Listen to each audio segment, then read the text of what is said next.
इनकलाब जिंदाबाद, इनकलाब जिंदाबाद, इनकलाब जिंदाबाद। सम्माननीय अध्यक्ष महोदय, प्रिय गुरुजनवृंद एवं छोट मोट भाई और भौणी मैंने मो संदीप कुमार साहू 10म श्रेणी छात्र आज आपण सम्मुख में स्वाधीनता दिवस पवित्र उत्सव में किसी कहबार शोक धन्यवाद करुच्ची। मोर वक्तव्य जदि कौन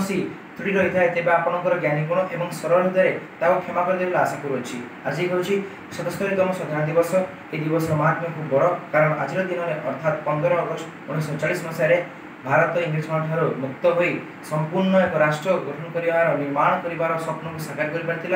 आम इतिहास पृष्ठ उन्मोचन कर निश्चित रूप में गोटे कथा प्रतिमान कर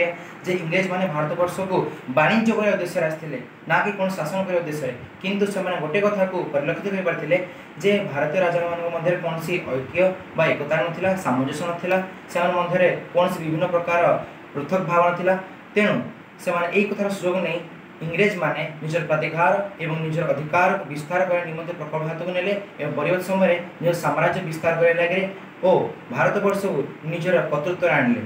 लोक मान अत्याचार करे लगे जार फलस्वरूप लोक मैंने स्वर उत्तोलन आरंभ करे 1857 गणविद्रोह सहित 1857 गणविद्रोह आरंभ करथिला भारत जातीय संग्राम को एवं भारत जातीय संग्राम सूत्रपात होगा समय महात्मा गांधी तत्वावधान आरंभ होता सर्वभारत स्तर एक जातीय संग्राम जार मूल पंथा था अहिंसा नीति और अहिंसा नीति महात्मा गांधी कहते त्याग और आत्मबलिदान द्वारा ही स्वाधीनता चिरंजीव हो पार।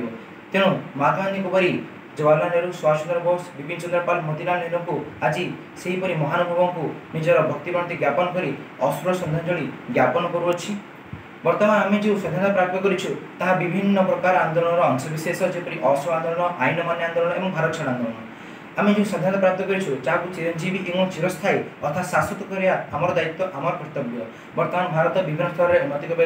अर्थनैतिक, राजनैतिक, सामाजिक स्तर में समग्र समसामयिक समस्यार सम्मुखीन न हो विभिन्न प्रकार प्रगतिर मार्ग में उत्तीर्ण होती निजर उपनिवेश समग्र विश्व में प्रतिष्ठा कर स्वतंत्र परिचय सृष्टि किंतु परितापर विषय वर्तमान भारतवर्ष विभिन्न समस्या सृष्टि होपरी भाव में लिंग वैषम्य, रंग वैषम्य एवं नीच लोक प्रति हीन भाव विभिन्न प्रकार समस्या सृष्टि होती। तेणु से समस्या को से अंधविश्वास कुसंस्कार और नीन मानसिक आम पूर्णांग भाव में विनष्ट करवा आम समाज में विभिन्न प्रकार देखा कुरीति को विनष्ट करवा निश्चित भाव में आम देश प्रगतिर मार्ग में आगक बढ़ आम देश एक विकासशील देश परिवर्तित हो एक विकास संपन्न देश में। ये मोर वक्तव्य शेष करुच्ची। जय हिंद, जय भारत, वंदे उत्कल जननी।